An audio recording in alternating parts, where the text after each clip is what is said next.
Great. Thank you, everybody, for joining our webinar on the Ohio Mental Health and Addiction Services Quality Housing Criteria. We are going to go around the room and introduce ourselves, and then we'll do some background and jump right in. My name is Mindy, and I'm with Recovery Support. Roma Bergman with Housing and Homelessness Team. Mara Klein with Housing and Homelessness. Sue Freight, Housing and Homelessness. Okay, so thank you, everyone, for joining. Today, we are hoping that we can get through all of the information that you need. Everybody will be able to ask questions via the question box in the lower right-hand corner. We're going to do the best we can to answer questions as we go through the webinar. We do have 3 polls today. If everybody could answer them very quickly, we'll be stopping a couple times just to figure out who's on the line, what part of the state is everybody in. We're going to be offering some training and technical assistance, and so we want to make sure that we match the locations to where webinar participants are currently located. Everybody is on mute, and we appreciate your time today, so we will go ahead and get started. So again, just webinar expectations. Today's webinar, we're going to do the overview of the quality housing criteria. We're going to briefly go through a PowerPoint to provide some historical context, a little bit of background and general information. We will do a walkthrough of the quality housing criteria. And again, we'll try to answer questions as quickly as we can. We hope that all the information we provide today is helpful. Just a couple things before we start, just a couple ground rules for us. One, we are going to only be answering questions about the actual criteria today. We're not going to be answering questions about implementation or certificates and where to send things. We're still working on those details. So as soon as we have them outlined, we will be sharing more information with the field and likely have another series of webinars. We will also not be answering questions about the request for a proposal today. Again, we really just want to give folks a heads up and overview of the quality criteria, and we'll be providing information later on as to where people can email questions about either our RFP or the one for the state opioid response. So good afternoon, everyone. This is Roma. The agenda for this call is going to be just quickly to go over sort of the background, where we came from and why we're here. We're going to go over the mental health and addiction services housing values. We are going to review the quality housing criteria. We're going to have some brief conversation about the implementation plans moving forward. We have some additional information that will be helpful to you. And then, as many of you are aware, a RFA was released for the state opioid response program. So we're going to talk a little bit about that. And of course, at any time, you can send in your questions and we will try to answer them, or we will put them out on the frequently asked questions page. Just as we walk through this, we wanted just to let you know that once we get through the PowerPoint, we are going to go into more in depth with the actual quality housing criteria. That will be up on your screen, but it's always probably helpful to have it with you while we're reviewing this. So background, for those of you who have been in the housing business for as long as I've been, a shy, small 22 years plus, mental health, addiction services, and local ADAM boards have been in the business of housing since the late 80s. It's always been about the safe, decent, affordable housing. These are the attempt to really bring that safe, decent, and affordable aligned with quality. Systems have always focused on quality through various methods, housing quality standards through HUD, licensure and certification through licensure. Ohio Recovery Housing has a certification process for recovery housing. Federal grant requirements have different other elements that they review in terms of quality. This is not to supersede any of those. This is really just to sort of bring all of those into one document and an overarching sort of policy priority for the department. It is really to bring our shared understanding about quality And we want to refer you to, if you have any questions about establishing criteria, ORC 5119.22 is really where the department is sort of required to sort of outline quality when in regards to recovery support. In terms of housing values and principles, this should not be a shock to anyone. These are the same concepts we have talked about for 20 plus, 30 plus years, since even before I was here. They apply to all of the housing that folks that we serve reside in, but we really want housing environments to be safe and affordable. We want them to ensure access to natural supports and allow visitors of individual choice. I understand this can be somewhat of a hot topic. That does not mean that in a residential facility class 2, that people can come in at 3 a.m. in the morning and have a party. There are house rules, there are resident agreements that sort of dictate that. But no one should be sort of telling someone that they can or cannot have visitors. We really want housing environments to be integrated in and have full access to the community. We want them to be selected by the individual from a choice of housing options. Again, some communities have more, some communities have less, but it's really important to make sure that when we are working with folks, that they have a choice of where they should go. We want to ensure that they have privacy, dignity, respect, freedom from coercion and restraint. Again, we shouldn't be locking people out of their housing. We want to include a trauma-informed care practices. We want to optimize autonomy and independence in making life choices. Although we may not agree with all of the life choices the folks that we serve make, this is housing, this is their choice. We want to ensure that housing is providing access to services in support within community and based on an individual choice. We want to provide special accommodation and policies and procedures for those that need it. These housing quality criteria are covering 3 primary housing settings. That's permanent supportive housing, recovery housing, residential facilities. These are also including sort of some temporary or time-limited housing environments. There's been some questions about whether it includes shelters. Shelters are governed by different funding sources. Those will be done on an individual basis if they are funded through your local ADAM board. But we do want to work just to make sure that they're all meeting sort of a standard level of quality. And these really do include any housing settings regardless of definition. So I may call it PSH, you may call it peanut butter. As long as it's meeting those definitions, it is still under our housing quality criteria. As you can tell, I'm all hungry.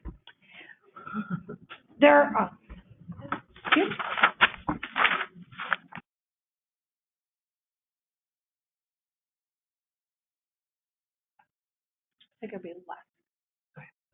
This is Mara, and I'll be taking over for a little bit here. So there are 2 essential elements to the quality criteria. Hopefully you've reviewed the document. If not, we'll be walking through it a little bit once we get through the actual PowerPoint. But when you're reviewing it, you'll notice that there are 2 essential elements to the quality criteria document. The first is the physical environments, which include structure, dwelling unit, and common areas and premises. The second is the programmatic environment, which we define as policies and procedures regarding services and supports that are in place within the housing to enable it to function effectively. And the programmatic section of the document is further broken down by setting type. And we included PSH, recovery housing, and residential facilities. And this is to address individual characters of each of those separately. The physical environment section has several different criteria involved in it: code and licensing enforcement, legally enforceable lease or resident agreement, Ohio building codes, fire and safety inspections, physical structure, physical space assurances, housing conditions, resident access, disaster planning, building maintenance, and operating budget. The general programmatic environment section has several criteria included in that section: policy and procedure manual, non-discrimination policy, prohibition against brokering, move-in procedures, waiting lists, program rules, resident rights, grievance procedure, staffing policies, visitors, confidentiality documentation, and resident records. And then again, general programmatic environment section is broken down further into housing-specific environments. And those include permanent supportive housing, recovery residences, and residential facility class 2. And each of those sections has information about the OhioMHAS housing categories and definitions, lease, housing, or resident agreement requirements, a quality standard protocol, and other policies specific to housing settings not contained in existing local, state, or federal law.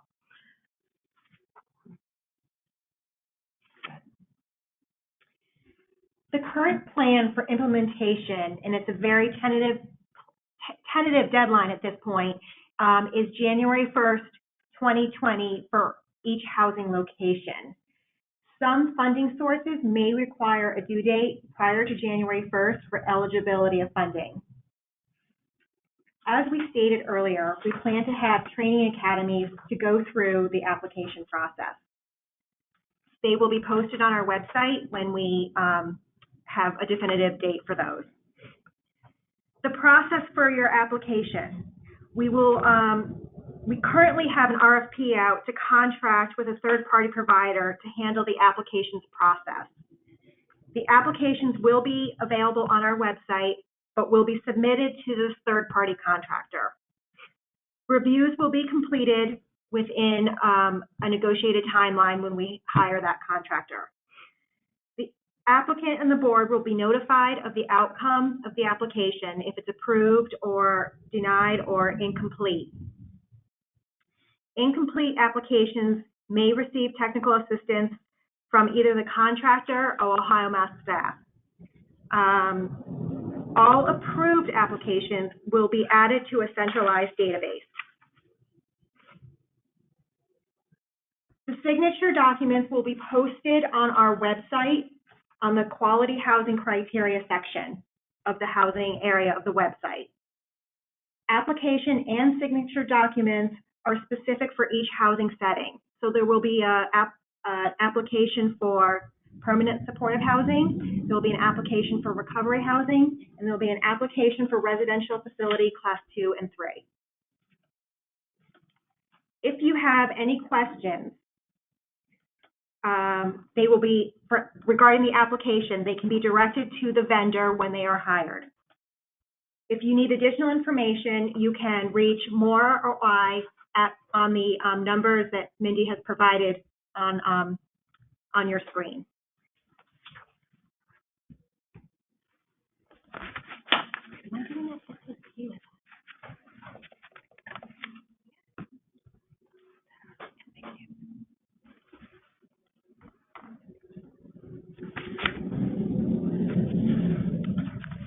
So there was an RFP released on January 2nd seeking a statewide vendor to collaborate with the department on implementation of the housing quality criteria.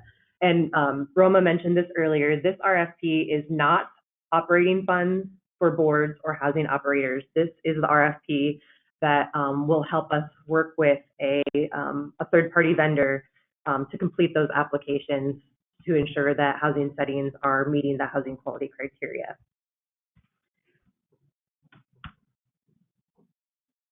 There also, we've received some questions about the state opioid response program, which is part of the reason that we're doing these quality criteria. The state opioid response program is federal funding focused on building system of care prevention, early intervention, treatment, and recovery support. There was an earlier RFA released in December called the Local Response Projects RFA, and housing was an eligible use of that funds, and that RFA was for boards and hospital regions only. There was also, just yesterday, fresh online this morning actually, when we came to work, the RFA for housing for persons in recovery. And I don't know that that's gone out on email yet, but it is available on our website. So make sure that you, if you're a board, you're interested in applying for that, you take a look at that RFA. And again, that RFA is, again, just for boards to apply, not operators. And I know that there are calls scheduled for that opportunity. I think the first one is on the 22nd and the second one's on the 8th. If you're interested in that opportunity, there's lots of information on the funding website.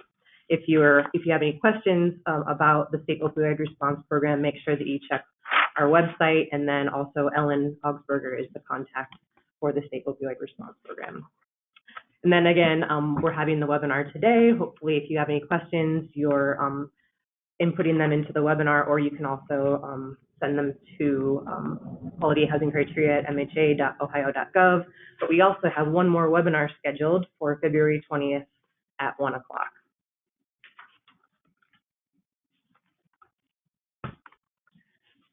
So we're now going to walk through the actual quality housing criteria.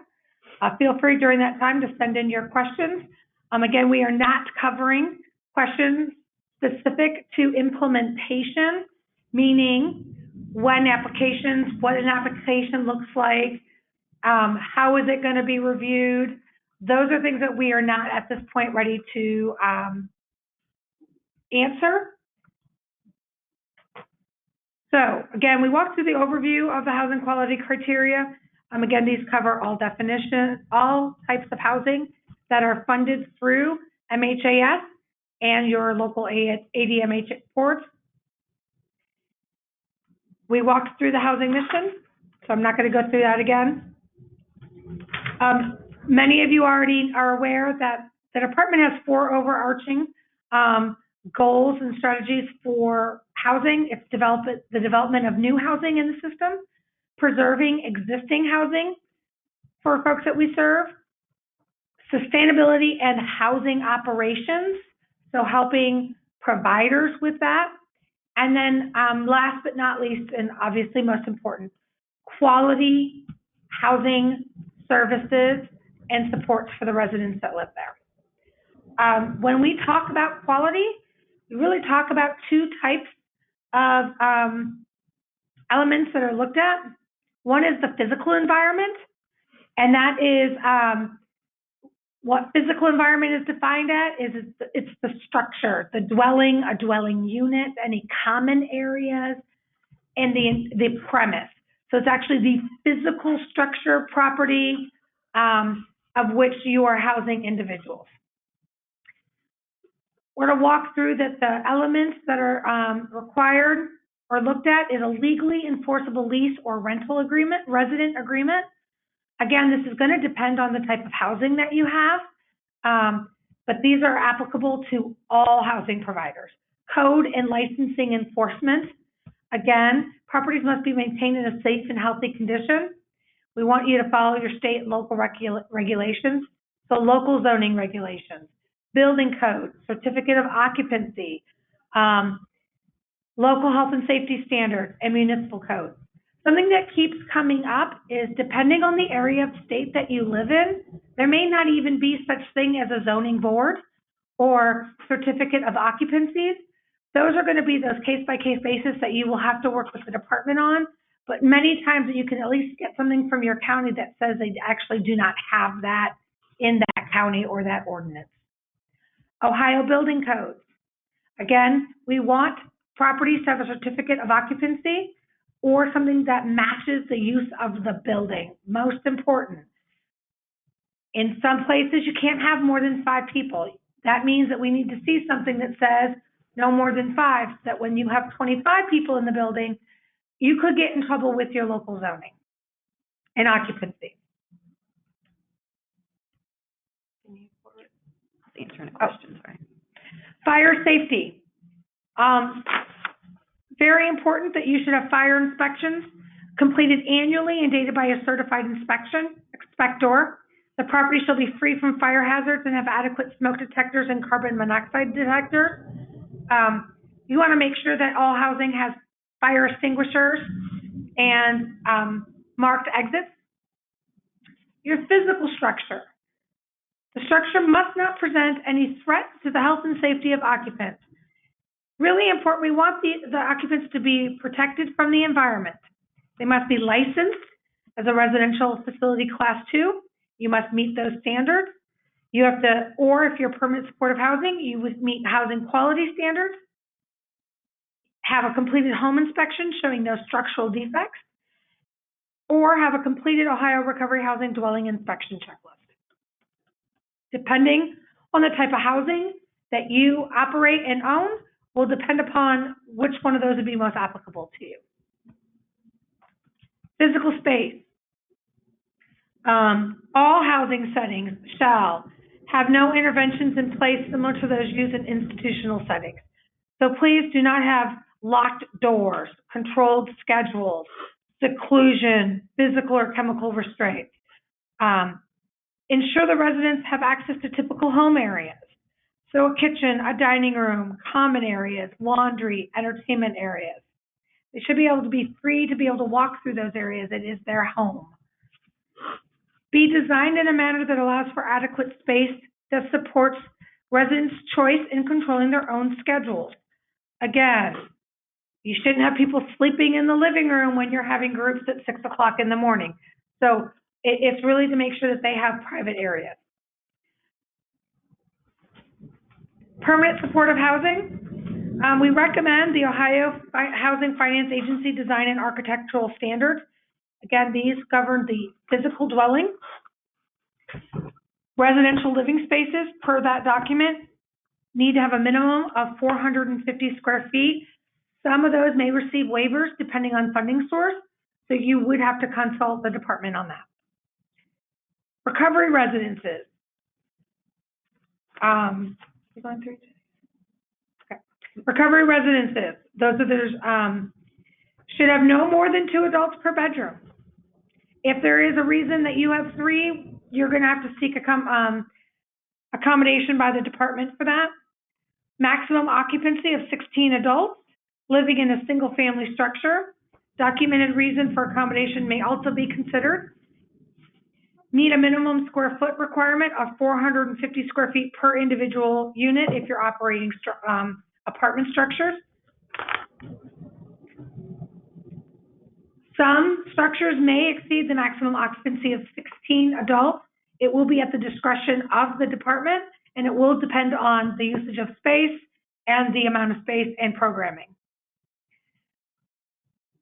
OhioMHAS, the right to evaluate all recovery residences in excess of 16 adults to ensure we want to make sure that they meet the criteria. They need to meet minimum square footage requirements in each bedroom. So these are also in alignment with Ohio Recovery Housing NAR standards, 70 square feet for the first bed, 50 for each additional bed. There should be access to at least 1 sink, 1 toilet, 1 shower per every 6 residents. Each resident must have their own personal item storage space and food storage space and must always have access to these areas. Can you put that up, poll? Can you put that on first poll? Oh, I'm sorry, yes. Let's do the first poll. So the first poll question, if you could please answer, is what is your role within housing? And it usually only takes about 20 seconds for us to get the results. So if everybody could answer, that would be very helpful.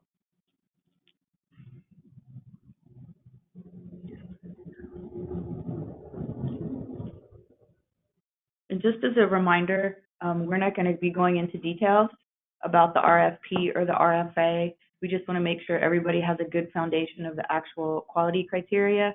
If you have questions about the RFP or the RFA, please access our procurement page.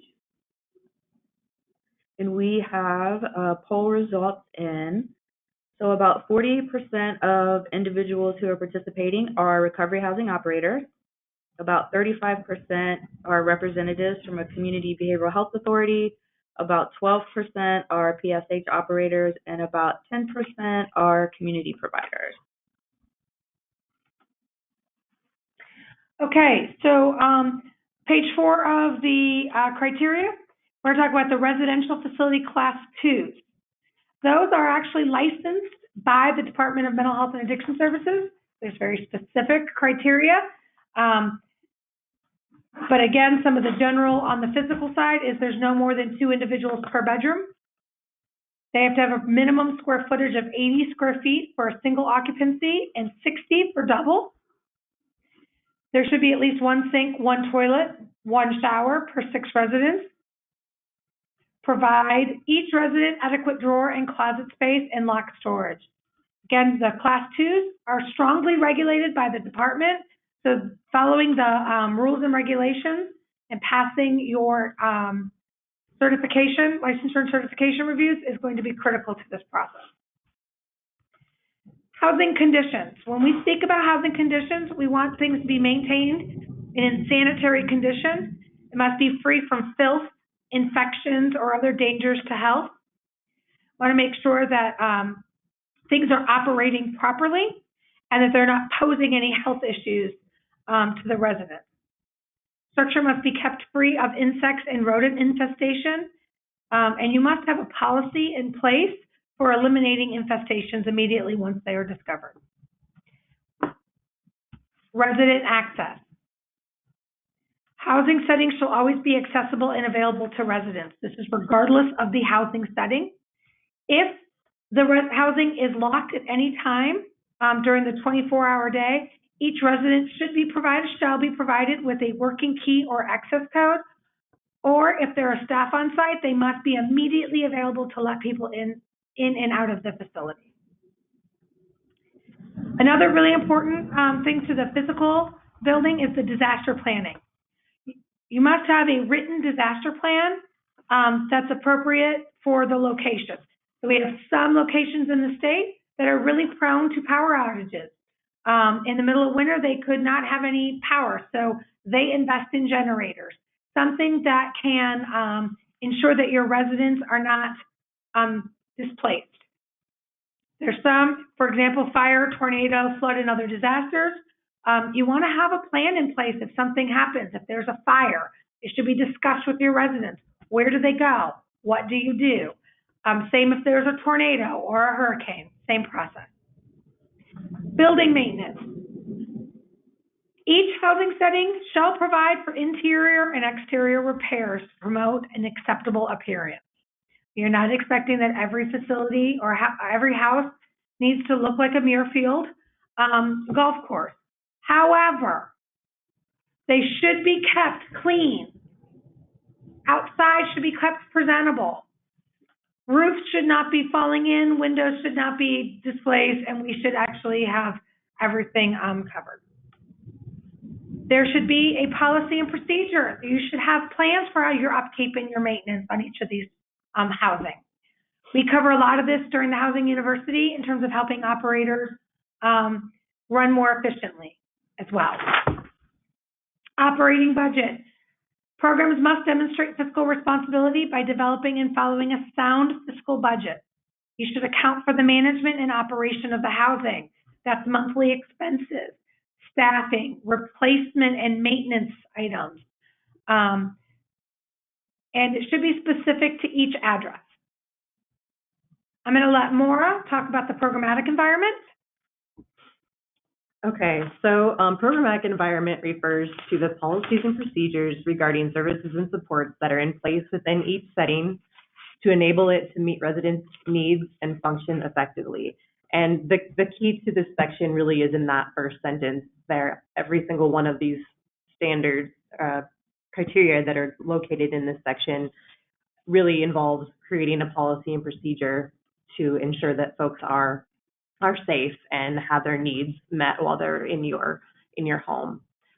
So policies and procedure manual, and again, ensuring that all of the bullet points in this section are located within your policy and procedure manual at a minimum.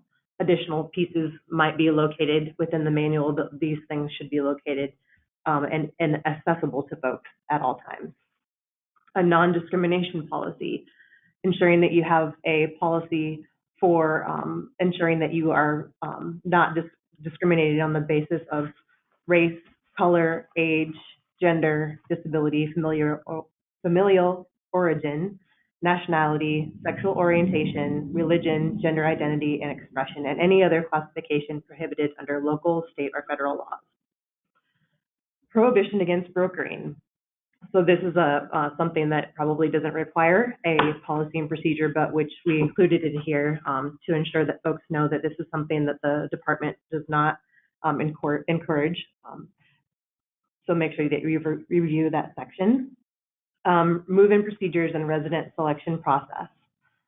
So having a policy and procedure for when folks move in and ensuring that they're aware of all of the things that you would like them to be aware of that take place within your home. Waiting lists. Programs should maintain a process for resident wait lists that's readily available and complies with local, state, and federal fair housing and non-discrimination policies. And also, along with that, program rules. Programs must maintain a process for informing a potential resident of the program rules and expectations prior to the resident moving into the residence or accepting any payments, and making sure that those rules are very clear to the individual. Resident rights. So resident rights, and then below that, the grievance procedure, they kind of go hand in hand. So ensuring that you have a formal grievance, a formal resident rights and formal grievance policy in place, and ensuring that you're reviewing the bullet point below there as well. All settings that aren't currently expected to follow the resident rights and grievance procedure and client rights and grievance procedure that are in the OAC, they should be developing policies and procedures that meet those standards. So we've had some questions regarding that piece, and we don't expect that those settings have rules that are just exactly mirror those, but that they are formal and that folks that come into their setting are very clear about what's expected. Staffing policies, again, ensuring that you have a policy and procedure in place and that all staff are provided with a job description, meet minimum established qualifications and training on roles and responsibilities, housing setting policies and procedures, and other related training as determined by provider and state mandate, and training should be documented. There's some information about background checks, and then ensuring that you're following federal and state labor laws. Regarding visitors, actually Roma covered this a little bit earlier, but individuals should be able to have visitors of their choosing at any time. However, if any limitations are present, they must be addressed in the lease, housing, or resident agreement and must be addressed with individuals prior to move-in. So this is something that we've had some questions about as well. So if this is something that you're very passionate about or something that's going on in your setting already, ensuring that this information is communicated with individuals prior to move-in and that it's agreed upon mutually. Confidentiality documentation. Programs should have a policy and procedure in place regarding confidentiality of resident information. It should meet applicable regulations. Resident records. Programs must develop a policy and procedure to keep residents' records secure with access limited to only authorized individuals. Okay, so now we're going down into the section that breaks down into each housing setting. This section here is only applicable to permanent supportive housing. We've got the OhioMHAS definition. PSH is long-term community-based housing without a designated length of stay in which individuals and families live as independently as possible. You can read a little bit more about the definition that we use. And at a minimum, properties must meet housing and urban development, housing quality standards for safety, security, and housing neighborhood conditions. We have the definition that we use of a lease agreement. And then we've also referred folks to read the document, the Ohio Interagency Council on Homelessness and Affordable Housing, PSH policy framework and its goals. And then we have a section on recovery residences. And we also include the OhioMHAS definition, the 3 levels that pertain to this document. Choice. Recovery residences must be person-centered in nature and practice and facilitate multiple pathways to recovery, including but not limited to 12-step programs, the social model of recovery, peer recovery supports, MAT, and faith-based recovery programs. Homes must do their best to accommodate all pathways to recovery, but in the event a pathway is not provided, an ethical referral should be provided to support that individual's recovery. There's also information about social model of recovery, and the NAR standards can further provide guidance by assessing the program's consistency with the social model of recovery. We've included information about what we expect should be included in a lease, housing, or resident agreement. Again, this should be in compliance with state and local landlord-tenant law, fair housing, non-discrimination policies, and must be legally enforceable. We do expect that a lease should include services provided, financial expectations, termination procedures that are in line with ORC Chapter 1923, policies regarding possessions left following departure, a consent to release information if applicable, resident rights, and grievance procedures. Additional information may be located in resident agreements. There's information about expectations for quality standards, and we do encourage adherence to NAR standards. NAR Standard 3.0 was released recently, but we here cite NAR Standard 2.0, as well as any other, if you have another quality standard that your recovery house complies with, feel free to send that to us and we'll review it. There is a requirement in the OAC for recovery housing that should have protocols for administrative oversight, quality standards, policies and procedures, and house rules. As far as the length of stay, again, this is from the OAC, but recovery housing should not limit a resident's duration of stay.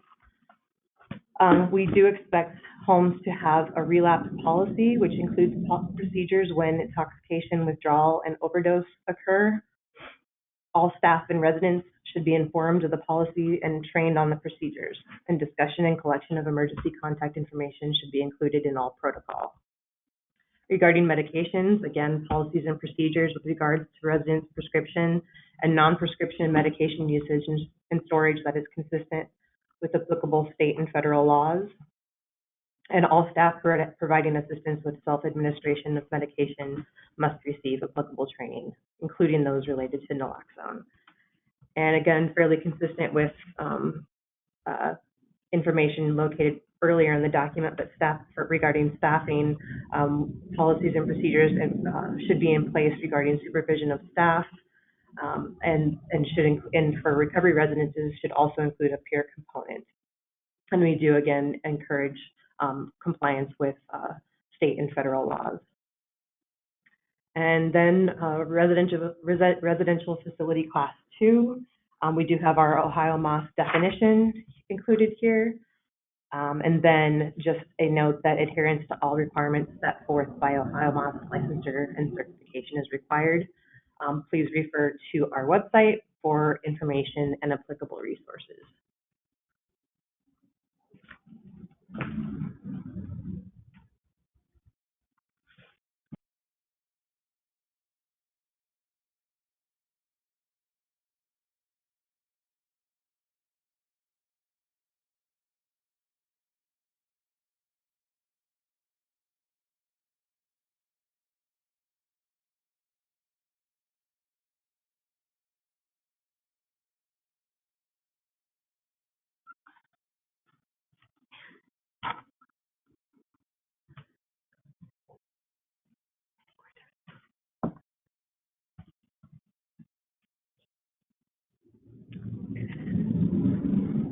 We will continue to stay on the line for just a few minutes if there's any other questions coming in. Most of the questions that came in were about implementation, and so they were questions that we couldn't answer today. So we really wanted to just answer questions specifically about what's in the criteria. We did have a question about if the department had the authority to tell the community behavioral health organizations who they can fund. We actually have several pieces of Ohio Revised Code, specifically around recovery support, that says if Ohio Mental Health and Addiction Services sets forth a set of quality criteria for a recovery support, community behavioral health authorities can only contract with those entities who do meet those criteria.